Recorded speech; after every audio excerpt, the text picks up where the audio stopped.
In this lecture, I would like to talk about Galileo the Astronomer. In 1609, Galileo heard that a Dutch optician, Lippershey, had found that if he put two lenses at either end of a tube and looked through it, distant objects appeared much closer. Many of these telescopes were made, but as their magnification was low and the images rather blurred, they were regarded more as interesting toys than as objects of practical value.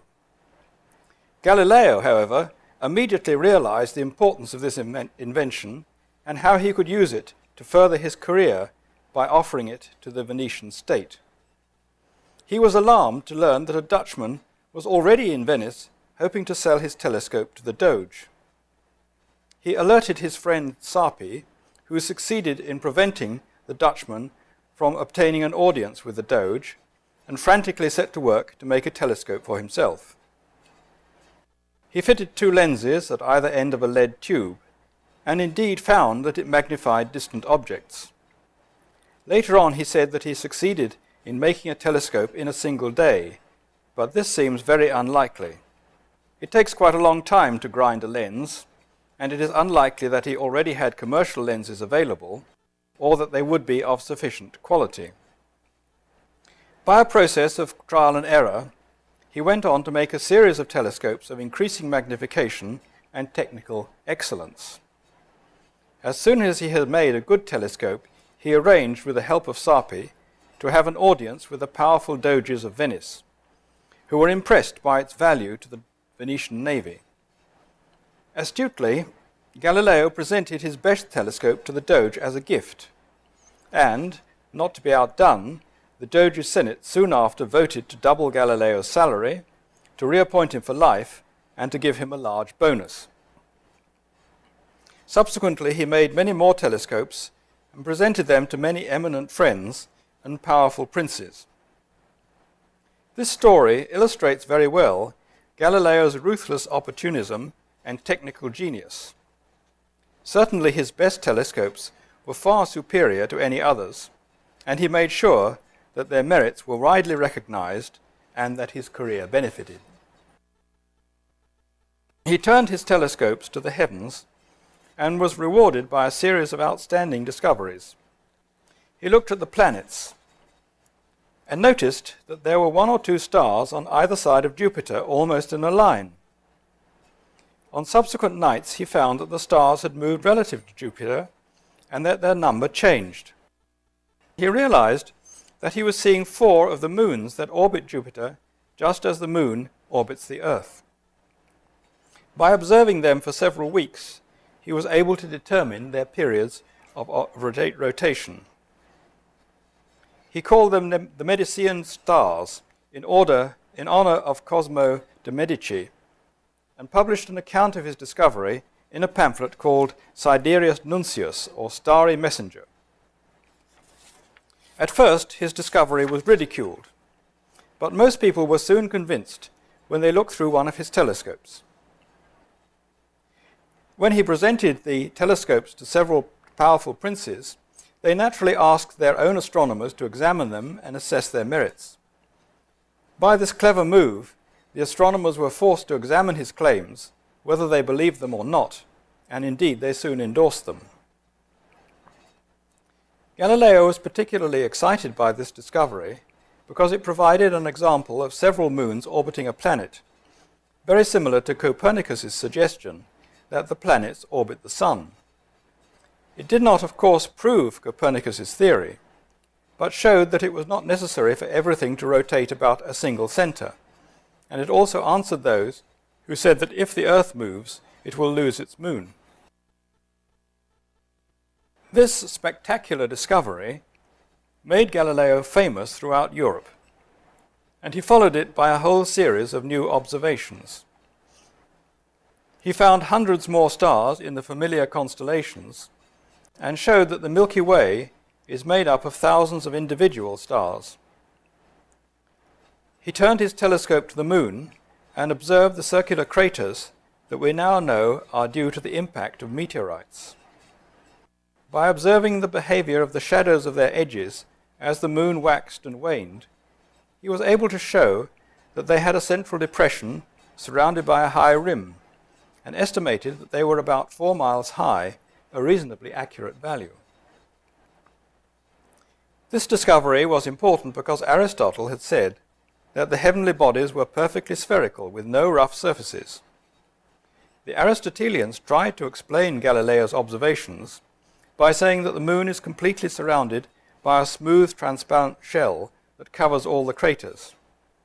Galileo sarcastically replied that he would believe this if they would allow him to cover the moon with high and transparent mountains.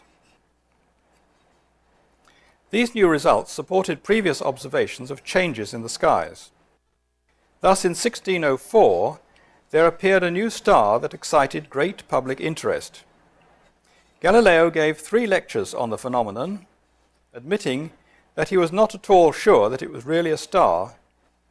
For all he knew, it might be due to the condensation of vapors in faraway space. Studies of its parallax showed, however, that it was much further from the Earth than the Moon, and so it provided another example of imperfections in the celestial realm. These new discoveries were highly uncongenial to the Aristotelians, who redoubled their efforts to discredit his work, maintaining that what he saw was due to imperfections in his telescopes. Galileo defended himself vigorously, first developing the opposing views and supporting them by real arguments, and then demolishing the whole structure with undisguised relish. His discoveries were soon accepted by other astronomers, particularly by the Jesuits of the Collegio Romano, who became very supportive of his work. Galileo visited Rome in 1611 to lecture on his discoveries and was feted by them. In the same year, Galileo studied the planet Saturn and found that sometimes it has the appearance of 3 stars in the form of a larger central body with 2 equal satellites on opposite sides. At other times, these satellites disappeared.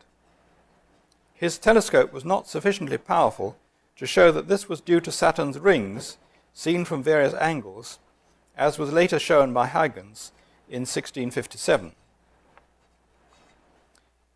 In 1611, Galileo observed the sunspots that provide another example of imperfections in the celestial realm. He correctly surmised that they are clouds of vapor on the sun's surface, and by observing their motion was able to deduce that the sun rotates with a period of about a month. He didn't discover the sunspots.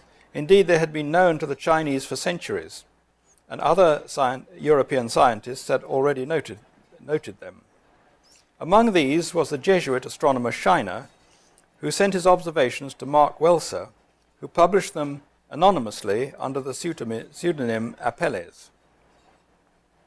In order to maintain the incorruptibility of the heavens, Scheiner suggested that sunspots are little planets orbiting the sun. Welser sent Scheiner's letters to Galileo asking for his opinion, and Galileo replied at some length. He had little difficulty in demolishing Scheiner's theory, but did so in a very courteous way.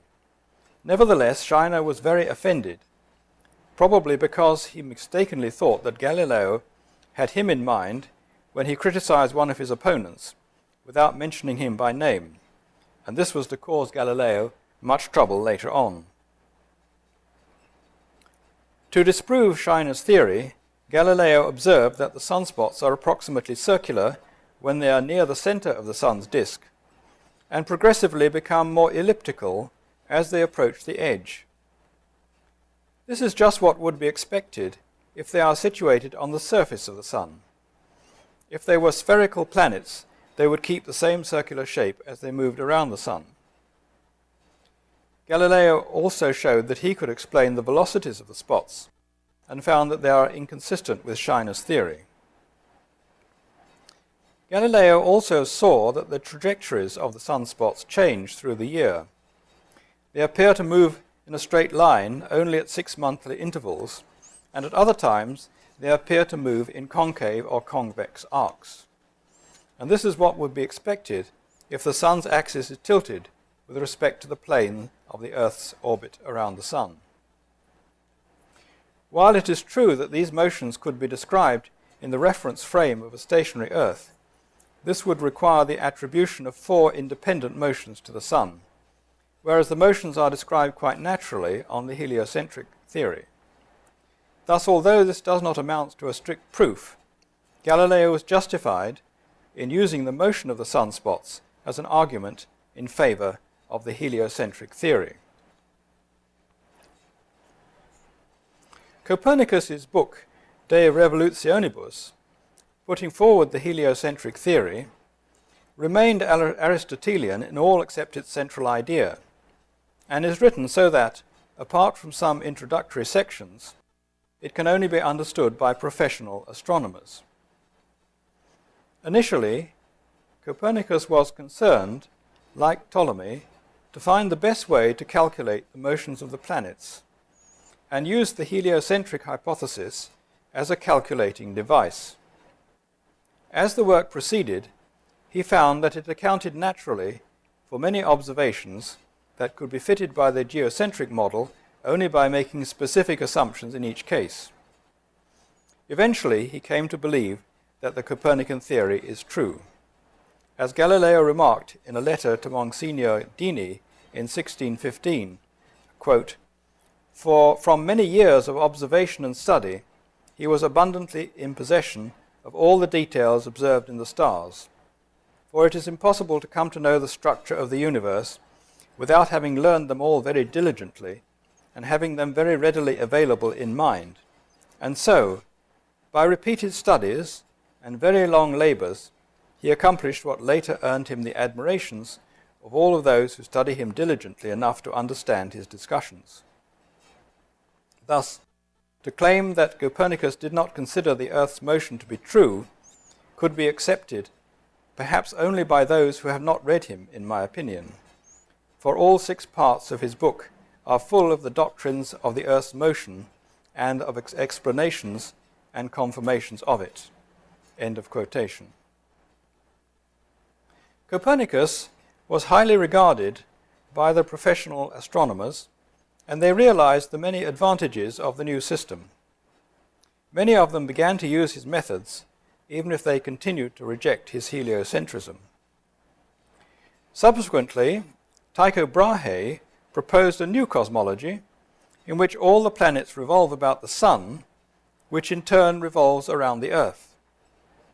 Providing the spheres of the fixed stars are sufficiently far away, this is mathematically equivalent to the Copernican heliocentric system, and it was adopted by many astronomers as a way of using the ideas of Copernicus while avoiding the apparent absurdities of a moving Earth.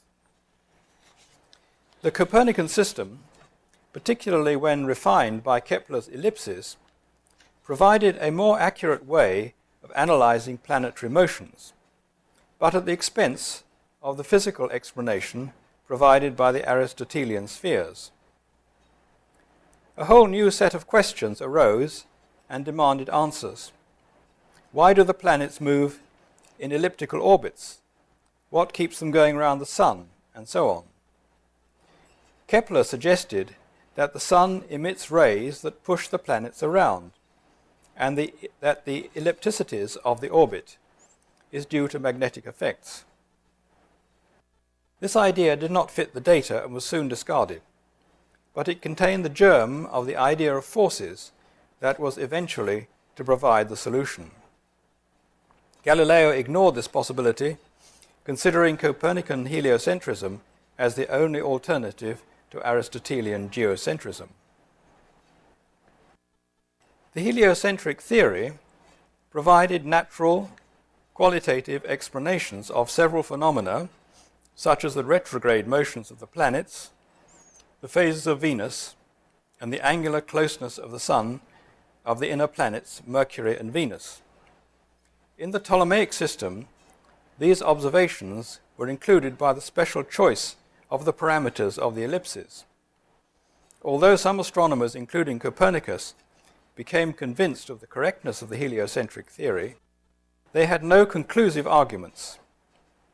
it was easy to diffuse the opposition likely to be encountered by the heliocentric theory by maintaining that it was just a convenient mathematical scheme with no pretensions to reality. The Lutheran theologian Osiander, who saw the manuscript of Copernicus through the press, inserted an anonymous preface to this effect without Copernicus knowing. The professional astronomers were well aware of the large number of minor improvements that had been made in the Ptolemaic system over the previous centuries, without significantly improving the fit to the unsatisfactory ancient data, and which proved quite unable to fit the greatly improved data of Tycho Brahe, increasingly turned to the Copernican theory as the basis of their calculations. Many of them still rejected the heliocentric theory as a real account of celestial motions, and used the Copernican theory simply as a method of calculation. The astronomers gradually improved the Copernican theory and found that it is much more tightly constrained than the Ptolemaic theory, so that it is not possible to adjust the planets of the planetary orbits independently of each other. And so, gradually, impelled by the very practical concerns, the belief of the professional astronomers changed. By around 1616, the time of the Church's first action against Galileo, the case for Copernicanism was respectable but still weak. But by the time of his recantation in 1633, the tide had turned, and geocentrism was almost a lost cause. According to Kuhn, quote, "By the middle of the 17th century, it is difficult to find an important astronomer who is not Copernican. By the end of the century, it is impossible." It took much longer for heliocentrism to be generally accepted. Milton, for example, in his great work, treated the Ptolemaic and the Copernican systems on an equal footing. It is important to recall that not one of the arguments for Copernicanism was conclusive. Galileo's favorite argument from the tides is fallacious. Bellarmine said that if the heliocentric theory was proved correct, and by proof he meant, following Aristotle, certain knowledge through causes, then it would be necessary to study carefully how it could be reconciled with Scripture. However, the proofs that first convinced the astronomers were only accessible to them. It is the cumulative effects of a large number of indications, individually not coercive, the unity of indirect reference akin to the ilative sense of Newman. This may also be described as the interpretation of signs, which can only be done by the prepared mind. When eventually the definitive proof of the heliocentric theory came 200 years later, with the measurement of stellar parallax by Bessel in 1838, the battle was long over, and it is doubtful if there was any great stir among either scientists or theologians. If it had been purely a matter for astronomers, the Copernican view would probably have gradually prevailed without drama. However, the prestige of Aristotelian cosmology, and especially its integration with Christian theology, made this impossible. Galileo's discoveries brought the whole heliocentric debate out of the domain of the professional astronomers and into the area of public discourse. Using his telescopes, people could see the evidence for the celestial phenomena that were contrary to the Aristotelian view, such as the mountains on the moon, the sunspots, the moons of Jupiter, and the phases of Venus. None of this proved the heliocentric theory, but by weakening the Aristotelian cosmology, it made it more worthy of consideration. Telescopes soon became very popular, and Galileo had to make many more to satisfy popular demand. At the same time, he announced his discoveries in well-written booklets in the vernacular language. In contrast to the impenetrable tome of Copernicus, these were immediately accessible to non-professionals. Sure of his position, Galileo poured scorn on his opponents, thus further inflaming the opposition. Heliocentrism became popular among those who opposed Aristotle for other reasons, even if they had little understanding of the astronomical arguments. Galileo maintained that he was more faithful to Aristotle than the Aristotelians. Aristotle believed in the importance of observation and reason, and Galileo believed that if he had the opportunity to look through a telescope, Aristotle would soon be convinced by what he saw and would revise his cosmology accordingly. Galileo had nothing but contempt for those who looked for the truth about the physical world only by searching through musty old texts instead of opening their eyes to the world around them. The central theme of Galileo's scientific endeavors was his continuing efforts to prove that the Earth moves in two distinct ways: its daily rotation on its axis and its annual motion around the Sun. These themes link together his astronomical discoveries and his work on terrestrial dynamics. To achieve this aim, he had to overcome three distinct sets of obstacles. Firstly, the common sense conviction, based on direct experience, that the Earth is immovable. Secondly, the opposition of the Aristotelian philosophers, whose whole view of the universe was centered on a stationary Earth. And thirdly, the belief of many theologians that a moving Earth was contrary to Scripture. The common sense belief in an immovable Earth can be supported by rational arguments. If the Earth is moving with the speed necessary to carry it round the Sun, then surely the high winds would demolish all buildings and blow everything away. It is well known, it was said, that an object dropped from the high mast of a ship falls nearer to the stern because the ship moves while it falls, and therefore the effects due to any motion of the Earth should be even more marked. Galileo responded by showing that this statement is false. The object lands at the foot of the mast, and this is because the object shares the forward motion of the ship all the time. He then pointed out that if one is in a closed cabin in a steadily moving ship, he can play ball and jump around just as we could if the ship were stationary. Indeed, there is no way of finding out if the ship is moving or not. We can experience the up and down motion of the waves and any changes in the forward speed, but these are all accelerations. The absence of any effects due to a uniform velocity is known as the principle of Galilean relativity. Thus, the absence of any such effects is no argument against the translational motion of the Earth. It may be remarked that these arguments are strictly true only for rectilinear motion. On the Earth, however, the situation is different because the objects on the Earth's surface have circular trajectories, although the difference is very small for short distances. Thus, the top of the mast of a ship is moving slightly more rapidly than its foot due to the Earth's rotation, and this implies that an object dropped from the top of the mast will indeed hit the deck a small distance to the east of its base. The effect is very small but not entirely negligible, and was indeed first detected by Guglielmini in Bologna in 1789 and confirmed by Benzenberg in 1802 and by Reich in 1831. The most accurate study was made by Hall at Harvard in 1902, and he found a deviation of 1.5 plus or minus 0.05 millimeters to the east for a drop of 23 meters, compared with a calculated value of 1.8 millimeters.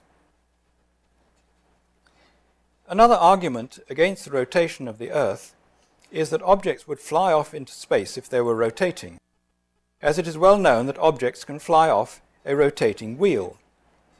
Whether they actually do so depends on the rotational velocity. In modern terminology, if they fly off, the centrifugal force, mv squared over r, due to the motion, is greater than the force holding them onto the rotator, the gravitational force mg in the case of the Earth. So the answer to this objection is that the Earth does not rotate fast enough for this to happen. And a very straightforward calculation shows that the Earth would have to rotate about 17 times faster than it does before the bodies would start to fly off. Many of the arguments Galileo used against the Aristotelians have already been mentioned. He was able to show that many Aristotelian beliefs especially those concerning the immutability of the heavens, are demonstrably false. The attempts of the Aristotelians to evade his arguments by saying, for example, that what Galileo saw was due to the defects in his telescopes were quite unconvincing. None of this had any direct bearing on the motion of the Earth, but it did expose defects in the Aristotelian system and thus weaken the belief in the centrality and immovability of the Earth. In the context of his times, the argument that a moving Earth contradicted Scripture was the most serious. It could be met in two ways, depending on one's belief concerning the way Scripture should be interpreted. The simplest way, supported by considerable theological tradition, is to say that Scripture does not contain any statements about the nature of the world, and if it appears to do so, then it is just a matter of its use of colloquial speech. Thus, to say that the sun rises in the morning, as we do not commit ourselves to geocentrism. More succinctly, in the words of Cardinal Baronius, Scripture teaches us how to go to heaven, not how the heavens go. Galileo might have been wise to keep to this argument, but in the aftermath of this Council of Trent, a more rigorous interpretation was imposed, namely that the literal sense of Scripture must be strictly adhered to unless there was definite proof to the contrary. Thus, heliocentrism was excluded unless it could be shown to be true. If this were done, then the theologians would be obliged to reinterpret Scripture in accord with the new cosmology. Galileo was willing to accept this stricter view because he believed that he could indeed demonstrate the correctness of heliocentrism. In this belief he was over-optimistic, and this led to his downfall. Part of the difficulty is to know what constitutes a proof, and this was not specified by the theologians, and indeed it is difficult to see how they could have done so. Except in some very clear and obvious cases, this is a matter of some difficulty, and it depends on one's whole philosophy of science. Furthermore, the acceptability of a proof depends on the knowledge of the reader. Someone ignorant of science would be unable to judge whether a proof is valid or not.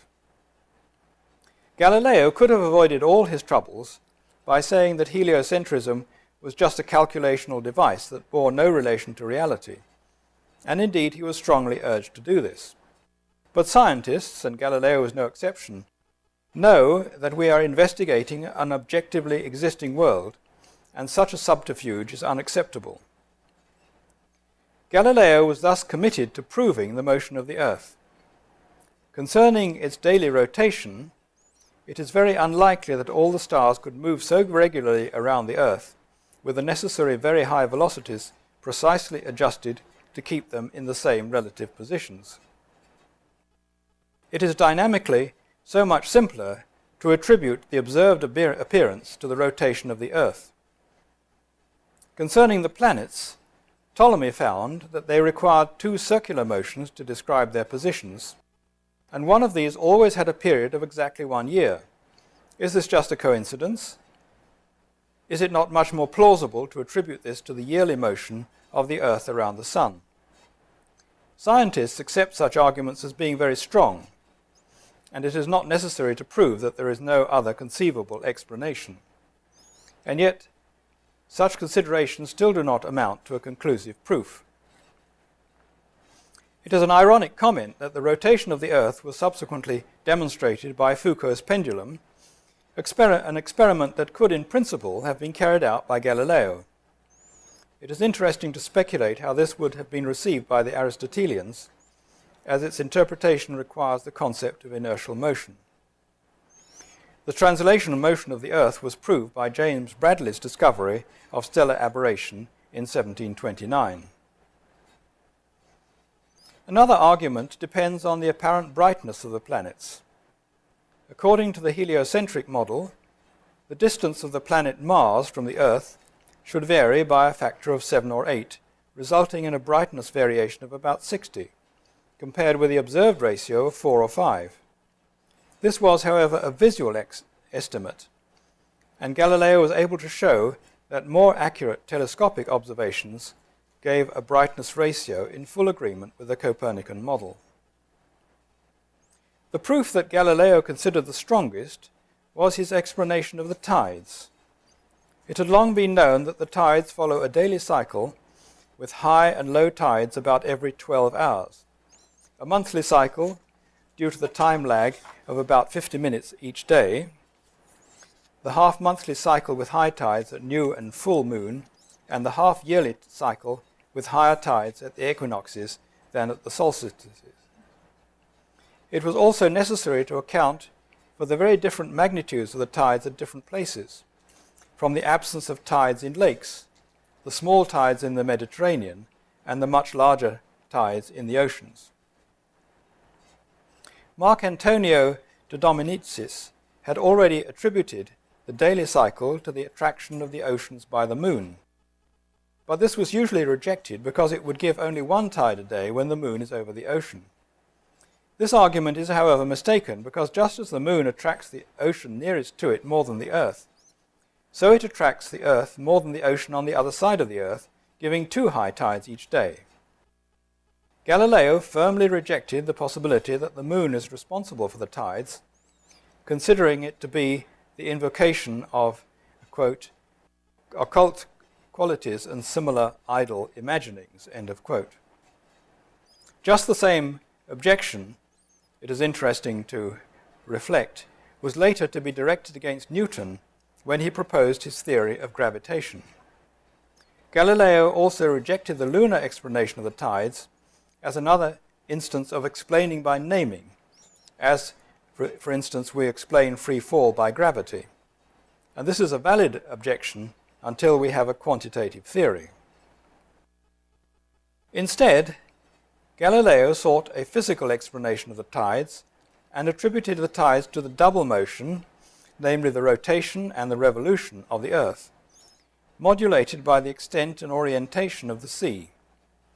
He observes that just as the water at the edge of a basin rises and falls as the basin is moved back and forth, so do the oceans rise and fall as the Earth moves. The 2 motions of the Earth, rotation and revolution, are indeed uniform, but when combined they sometimes reinforce and sometimes oppose each other, so the result is non-uniform motion. This explanation is ingenious, but it is incorrect in principle and fails to account for the known association between the tides and the moon.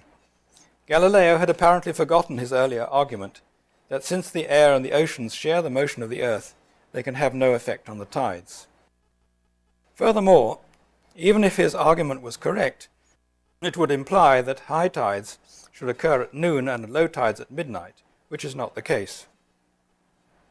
However, Galileo was convinced that his model was correct, and he tried to explain the obvious objections by reference to the configurations of the seas, but this again was not convincing. He considered the alternative explanations to be just fantasies, and he brushed them aside. Thus, although Galileo was able to advance many cogent arguments for the motion of the Earth, the one he emphasized most strongly is fallacious, and none of them amounted to a strict proof. He thus failed to meet the over-rigorous conditions that he accepted in order to show that the heliocentrism is not inconsistent with Scripture. The final theoretical proof of heliocentrism for physicists was provided by Newton's laws of motion and his theory of gravitation. From these, Kepler's 3 laws of planetary motion can be deduced, and all the motions of the planets calculated to high accuracy. Thereafter, there was no doubt that the heliocentric theory is correct. In recent years, it has been said that since Einstein has shown that all motion is relative, the whole question of whether the Earth goes around the Sun or the Sun around the Earth is now meaningless. It is not necessary to embark on an analysis of the concept of inertial motion to show that this argument is fallacious. It is sufficient to ask what the solar system would look like to someone on a spaceship some distance away from it. 3 comets appeared in 1618 and naturally excited great interest. Galileo was urged by his friends to write about them, but he was bedridden bedridden at the time with arthritis and was unable to make any observations. Eventually he yielded to their request, particularly because it was being said that the motions of the comets provide a strong argument against the Copernican system. Among the many publications on the comets, he singled out for detailed criticism one by Father Grassi, a professor at the Collegio Romano. Grassi published an answer to Galileo's remarks, and Galileo responded with a lengthy analysis published as Il Saggiatore, a combination of brilliant rhetoric and erroneous science. Galileo began with a summary of ancient theories of comets, showing that they are all unsatisfactory, except the view of Pythagoras that they are refractions of our vision of the sun, like the rainbow or the aureola borealis. Quote, "In my opinion, this effect has no other origin than that a part of the vapor-laden air surrounding the Earth is for some reason unusually rarefied, and being extraordinarily sublimated, rises above the cone of the Earth's shadow, so that its upper part is struck by the sun and made to reflect his splendor, thus causing the aurora borealis." End of quote. Galileo thought that comets moved in straight lines, maintaining that this account is for all the basic observations. There were, however, as Grassi showed, several difficulties that Galileo was unable to answer satisfactorily. Galileo got himself into these difficulties because he thought that the heliocentric theory would be threatened if comets are real bodies moving along orbits. He was further inhibited by his belief in the simplicity of nature and would only accept linear and circular orbits, neither of which is appropriate for comets. Rather than admit other orbits, he preferred to deny that comets are real and reduce them to optical phenomena. He rejected the possibility of a very large orbit, apparently forgetting that this is required by the heliocentric theory. Indeed, in this discussion of comets, Galileo behaved just like a conservative Aristotelianism.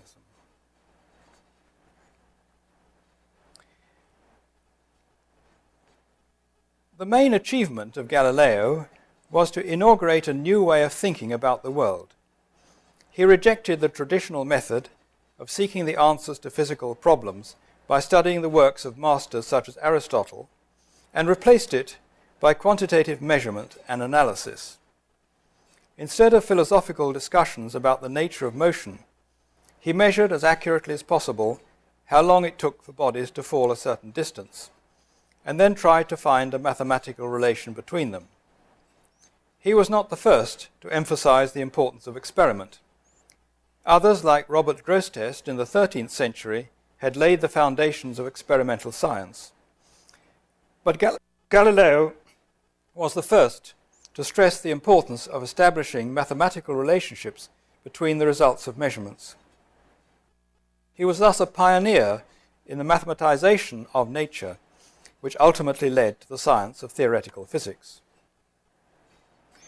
Galileo maintained that, to quote him, "Philosophy is written in that great book which ever lies before our eyes, I mean the universe. But we cannot understand it if we do not first learn the language and grasp the symbols in which it is written. This book is written in the mathematical language, and the simple symbols are triangles, circles, and other geometrical figures, without whose help it is humanly impossible to comprehend a single word of it, and without which one wanders in vain through a dark labyrinth." It is difficult for us to realize the magnitude of this achievement. Aristotle had a rather low view of mathematics, and many others, from Swineshead to Hegel, doubted its usefulness in studying physical problems. Indeed, it is not at all obvious that mathematics can be applied to the physical world. When we look around us, there is so much that is apparently chaotic and unpredictable. One can also argue that mathematics does no more than provide a formal description of phenomena, whereas physics describes the real processes taking place, as illustrated, for example, by Ptolemy's epicycles and Aristotle's physics. Why then should we expect the abstractions of mathematics to apply to material things? Even now, scientists such as Einstein and Wigner have expressed their astonishment at the unreasonable effectiveness of mathematics. There have indeed been many unsuccessful attempts to apply mathematics to subjects like medicine and psychology. It was a stroke of genius for Galileo to select the one phenomenon that shows the effectiveness of mathematics most clearly, namely the free fall of bodies. And even then he had to abstract from irrelevant considerations such as the shape, colour and material of the body and the retarding effect of the medium, and also overcome the difficulties of time measurement. Mathematics is now essential for physics. Indeed, Röntgen, the discoverer of X-rays, remarked that, quote, "The physicist in preparing for his work needs three things: mathematics, mathematics, and mathematics." End of quote. It is not correct to describe Galileo's scientific method as either as Platonist or as hypothetico-deductive. He believed that nature is simple and that we can attain true knowledge of it. He did not accept the view that a scientific theory just saves the appearances, enabling us to calculate results that are more or less in accord with observations and measurements, but tell us nothing about the real nature of the world. He was thus a realist, and built on and combined the methods of Archimedes and Aristotle to forge a new method, and this is one of his chief claims to be regarded as the founder of modern science. The hypothetico-deductive method can be expressed in the form if P, then Q, but Q, therefore P. This is fallacious because there may be other P's that also imply Q. Galileo starts from a form of reasoning known as ex suppositione, used by Archimedes and Aristotle and further elaborated by Aquinas. This may be expressed in the form if P then Q, then Q. This requires considerable explanation and can be illustrated by the example of a lunar eclipse used by medieval commentators. We can show geometrically that a lunar eclipse occurs when the Earth is between the Sun and the Moon, so that it intercepts the light from the Sun that would otherwise fall on the Moon. This is genuine, certain theoretical knowledge. From this we can infer that if the required conditions for an eclipse actually occur, then there will be an eclipse, unless some other effect intervenes to prevent it. It is important to notice that the first part of the reasoning is exact, theoretical and geometrical, and refers to an ideal world, whereas the subsequent inference refers to the real world where our knowledge is approximate and subject to various uncertainties, due to a multitude of other effects that could conceivably interfere with what usually happens.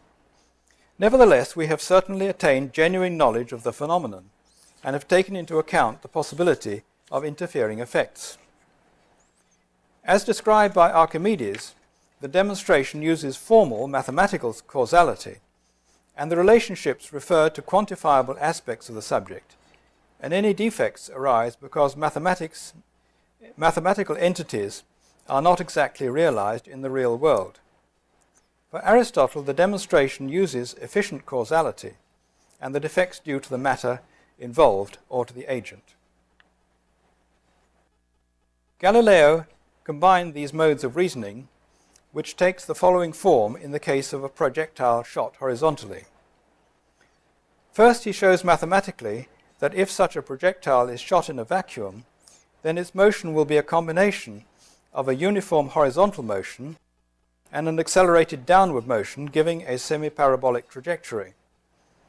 Then, if a real projectile is shot in this way, and accepting the existence of air resistance and other disturbing influences, but knowing that they are small, we deduce that the resulting trajectory will be quite closely a semi-parabola, and that the time of fall will be quite closely that given by our calculation. Once again, we have genuine true knowledge, though it is not exact. In addition to his calculations, Galileo went beyond Archimedes by making careful measurements, and verified the correctness of his results, thus showing that it is possible to apply mathematics to natural phenomena in this way, and that the disturbing influences are indeed small. The argument is no longer qualitative as it was for Aristotle, but quantitative and indeed exact, if we understand, as did Galileo, that exact means exact within the limitations of measurement, and in the limit when the disturbing effects are reduced to zero. In this stress on exactness, Galileo differed from Plato, although Plato also stressed the importance of mathematical forms. For him, these applied exactly only to an ideal world, and only imperfectly to the real world. Galileo thus developed and used the method that is implicitly used by working scientists today. Galileo unified what had previously been separated, and separated what had previously been entangled. Through his astronomical discoveries and his application of mathematics to celestial phenomena, he overcame Aristotle's sharp separation and unified terrestrial and celestial phenomena. Everything is now subject to the same laws, and these are expressible in mathematical form. This unification, Galileo recognized, is not easily attained. Initially, each realm of phenomena has to be studied with its own concepts and laws, and eventually they may be united with other phenomena, as electric and magnetic phenomena were unified by Maxwell. This work is still in progress. Gravitation and quantum mechanics still await unification. Many of what are sometimes regarded as Galileo's greatest discoveries were anticipated in one way or another by scholastic philosophers and other Renaissance mathematicians, and his achievement was to unify them in a way that led to the development of theoretical physics. In addition to his work of unification, Galileo separated science from theology, in the sense that theology, and in particular the Bible, should not be used as a source of scientific knowledge. Rather, what we find out by observation and experiment can sometimes assist the interpretation of the Bible. Galileo is sometimes credited with the elimination of metaphysics from science, but no scientific activity can ever be free from metaphysical assumptions. In particular, Galileo had a strong belief in the order and simplicity of nature and in its real existence, and these and other beliefs presupposed by science are Christian beliefs that played a determining role in the origin of science in the High Middle Ages. Likewise, Galileo separated physics from the principles of Aristotelian philosophy. Although Galileo was largely responsible for the overthrow of Aristotelian physics, he retained his belief in Aristotle's natural philosophy, particularly the need to attain a physical understanding of nature and to use the laws of logic.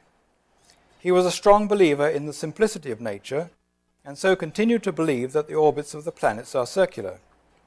As a result, although he greatly admired the work of Kepler, he never showed much interest in Kepler's 3 laws of planetary motion, which indeed provide strong support for the heliocentric theory.